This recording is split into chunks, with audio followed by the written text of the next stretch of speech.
산부인과 전문의 유지연 신나리입니다. 교수님이 워낙 잘 정리를 해주셔서 자궁경부암도 갑자기 막 이렇게 다 아는 것 같이 돼버렸죠. 네. 보통 이형성증 단계에는 치료는 어떻게 이루어질까요? 이형성증 자체는 암은 아닙니다. 그래서 일단은 제일 먼저 말씀드리고 싶은 건 치료를 하게 되면 거의 100% 나으실 수 있습니다. 관건은 이제 어떻게 치료하냐인데요.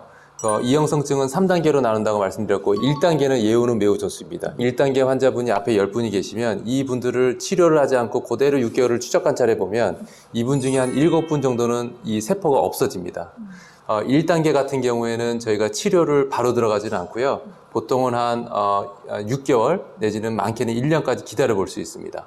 2단계 같은 경우에는 만약에 2단계 환자분이 한 10분 계신다고 하시면 제가 6개월 추적 관찰해 보면 그 중에 반은 정상으로 가지만 반은 그대로 있으십니다. 그래서 이제 2단계부터 2단계 포함해서 3단계는 저희가 이제 어떤 중재를 좀 해드려야 된다, 즉 치료를 해드려야 된다고 생각을 하는데요. 3단계 같은 경우에는 암에 되기 직전이기 때문에 치료는 저희가 보통은 원추 생검술이라는 수술을 하는데, 이름은 좀 어렵지만 쉽게 생각하면 그쪽을 이렇게 도려내는 수술입니다. 이렇게 도려내다 보면은 이 검체 모양이 이 원뿔 같이 생겼기 때문에 저희가 보통 원추 생검술이라는 표현을 쓰는데요. 요걸 이렇게 치료하게 되면 대부분 낫습니다. 2단계 같은 경우에는 원추 생검술을 할 수도 있지만 레이저 치료라든지 냉동요법 이러한 이제 여러 가지 이 원추 생검술 이외에 다른 방법도 있고요.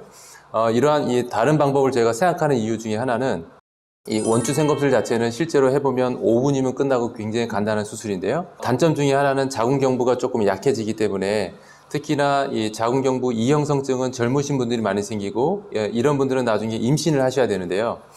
임신을 하게 되면 자궁이 이제 엄청 커지게 되고 많은 압력들이 이 자궁 입구로 이렇게 이제 쏟아지게 됩니다. 그걸 꽉 잡아주는 게 자궁경부의 역할인데 그 힘이 조금 약해질 수 있다라고 알려져 있어서 저희가 원추 생검술을 하는 데 있어서 이제 그런 것이 조금 저희가 우려가 되는데요.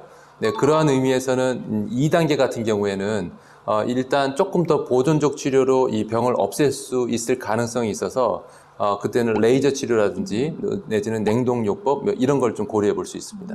교수님 말씀 들어보면 그래도 3단계를 중재를 해줘야지 그 다음 단계로 가는 거를 좀 예방해 줄 수 있지 않느냐 하고 얘기하신 거니까 혹시 진료를 받으셨는데 3단계다 아니면은 뭐 제자리암이다 그러면은 그때는 중재적 치료를 하시는 게 더 도움이 되실 것 같아요. 젊으신 분들. 네, 저도 동의합니다. 네. 그럼 만약에 원추를 채술하고 임신은 어떻게 해요, 교수님? 원추 생검술하고 나서 실제로 이제 임신이 잘 되는지 또 임신 유지가 되는지 엄청 많이 궁금해들 하십니다. 네. 원추 생검술 하게 되면 그렇게 움푹 파이게 되는데요. 실제로 새살이 올라오고, 근데 이제 새살이 올라오는 과정에서 이게 혹시라도 과도하게 올라오게 되면 자궁 입구가 조금 좁아지거나 내지는 막히는 경우가 드물지만 있을 수 있습니다. 하지만 실제로는 드물어서 이런 것 때문에 불임이 되는 경우는 좀 많지 않고요. 대부분은 임신하는 데는 큰 문제는 없다라고 제가 보통 설명을 드립니다. 아까 말씀드렸듯이 오히려 제가 신경을 쓰는 부위는 이제 임신의 유지인데요. 실제로는 이 임신을 앞두고 계신 아주 젊으신 여성분들 같은 경우에는 이제 그런 것을 감안해서 저희가 원추 생검술을 할 때 최대한 적게 이렇게 제거하려는 노력도 하고요.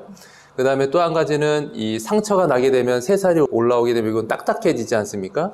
그래서 실제로는 이 원추 생검술을 한다 하더라도 이 환자분의 어떤 살성, 조직의 특성에 따라서 꼭 요거는 짧긴 하지만 오히려 단단해서 문제없는 경우도 충분히 있을 수 있다라는 연구도 지금 발표가 되고 있고요.